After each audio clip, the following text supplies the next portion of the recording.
Tired of your mundane routine? Or maybe the money you make isn't enough? Well, if it is either of these cases, then why don't you consider making a move to Mexico? Now, this is easier said than done, especially if you want to keep working remotely. Hello and welcome to the Modern Backpacker channel. Today I am going to tell you how you can make the move to Mexico secretly while still working remotely for a company in the United States. I have been personally doing this living in Monterrey, Mexico for over 3 years. According to recent articles from Vice and Fortune magazine, some employees are working online from locations like Europe or Bali without informing their supervisors or co-workers, and they're taking extraordinary steps to ensure no one finds out. One WFH employee claimed Vice he bought a plane ticket as evidence he was going back to the US from Europe, where he temporarily relocated during the pandemic. He canceled the flight immediately after sending his supervisor a picture of the ticket. He allegedly told co-workers that he had relocated to a different state in order to explain why he couldn't attend in-person business functions. To mask the location of his computer, he subsequently developed a complex VPN and router infrastructure. Amazing what people will do to avoid going to the office. Another employee told Fortune that although her manager is aware of her virtual work from Bali, she has been asked not to share the information with her co-workers in order to prevent a potential reaction. According to the report, she employs a fake Zoom background and makes phone calls in a soundproof booth during meetings to hide any noise that would reveal her location. Insider was informed by a 23-year-old marketing expert from the UK that he is in the process of requesting a resident visa for Mexico, where he intends to relocate for at least a year without the consent of his company.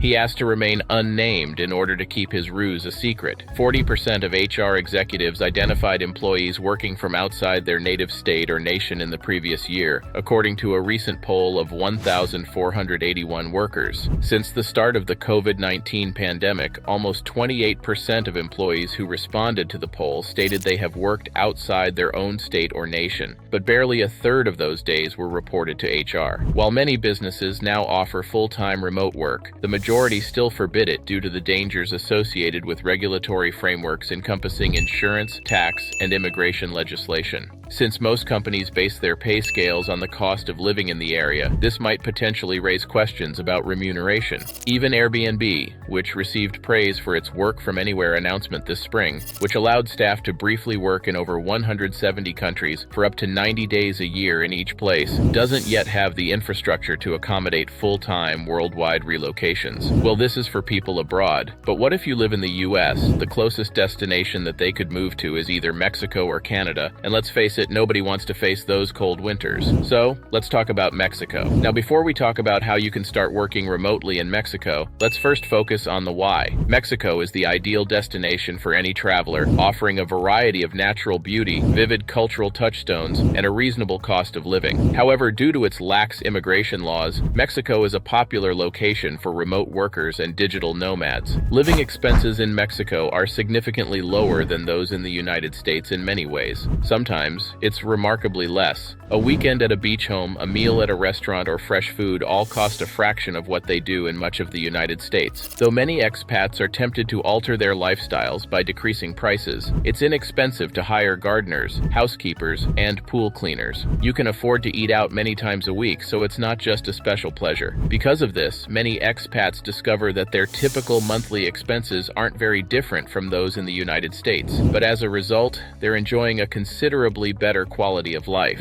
Another advantage of working from Mexico is that, unlike any other place, your time zones will be more or less the same. This means that you won't have problems with managing your time and answering important calls or emails, as you will be usually active during the usual office hours. People relocating from the United States to Mexico may be relieved to learn that the country is home to a number of American chain stores. There is no shortage of Walmarts, Costco's, or Home Depots. There is an abundance of both domestic and foreign label goods. The minor customs tax is typically offset by the cheaper cost of products. With regards to amusement, you might get a little taste of what you're used to back at home. Virtual private networks, VPNs, allow access to geo-restricted content on sites like Hulu, Amazon Prime Video, Netflix, Sky TV, and many others. Now coming to the part about how you can actually make the move. First, let's talk about the legal point of view. U.S. citizens are allowed a maximum 6-month stay in Mexico. Numerous retirees and snowbirds find that 6 months is ample time to enjoy their winter destination. They leave over the winter months and return in the spring and summer to enjoy the warmer climate. Some even travel to neighboring countries to visa run and stay there for longer. If you are on the fence about establishing a permanent residence in Mexico and would want some breathing room to make up your mind, this is a viable option. Like the majority of other tourist spots, you won't be able to put in any serious hours of work when visiting this country. Applying for temporary residence is also an option. It lets you come and go from Mexico at will. You're entitled to the same banking options, driving privileges, and other rights as a Mexican citizen. Long-term remote employees, expats, and digital nomads in Mexico often choose this residency permit. I won't go over the details of how to obtain this residency permit here, but you can watch a couple of my videos I already made on that. I will leave a link down below. Then comes the planning place. The first thing you need to consider is the climate and weather. In the middle of summer, the weather in some parts of Mexico can be extremely hot, humid, and wet. Some tourists may find the rapid shift in seasons difficult to acclimatize to. Therefore, it's important to have versatile attire and accessories. Oh, and do not forget to convert your money to pesos, because some establishments accept cards, but for everyday use, you will need to carry cash. One final problem that you are going to face is the language barrier, and that is something you can't just get over. If you want to make your life in Mexico comfortable, then one thing you must do is go for language classes before you make the move. People do understand the basics of English, but to really feel comfortable, it is better that you understand basic Spanish. Now, with all of this said, what are the things that you have to tell your employee? Well, most US-based employers don't necessarily like that their employees move outside the country, simply because of the variety of different tax laws and associated issues. As a result, if you tell your employer that you are making the move to Mexico and tell them about it, then you probably won't get the best response. So it is better that you come up with a settlement that allows you to work remotely, and it would be pretty helpful if you work that into your contract. However, if your employer asks you to show up for a meeting, you could probably tell them you are sick or out of the area to avoid going in.